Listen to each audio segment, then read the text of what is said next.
all the wealth that's in this country is in our territory. There isn't any extractive material except what's in our homelands. And in Ontario, it's easy to see it's treaty. And the only government to try and develop a relationship with Indigenous people was the NDP government, and for the water extraction, they made a deal with the Five Nations of Shoal Lake. But that's the only agreement that's been made in the history of colonization with Indigenous people in the treaty territory. Now, this is patently illegal, but Aboriginal people generally don't have the money to sue you. A civil suit's very expensive, and unless they do what they did in BC, which is fish illegally, they're not going to be able to afford to defend themselves against that kind of resource extraction. Although I think the Huron, what is it called? The Huron something treaty people are going to sue Ontario because of resource extraction and no sharing of the wealth.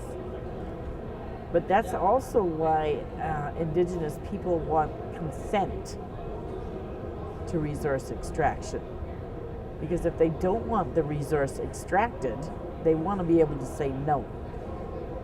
And that is something that they're going to be negotiating, I think, with the new government. I don't know that they'll get it, but they might get something like the Mi'kmaqs got with Georgia Pacific, which is an environmental committee that has veto power over everybody. They might get that, because that's working for Georgia Pacific in Mi'kmaq territory. So what's happening there is resource extraction, but it's not devastating. It's not destroying the land, it's not destroying the fish, the crab, the lobsters, whatever those people eat as a normal course of their life. It's not ruining things. I think that's the kind of arrangement that we need with private corporations and the government today.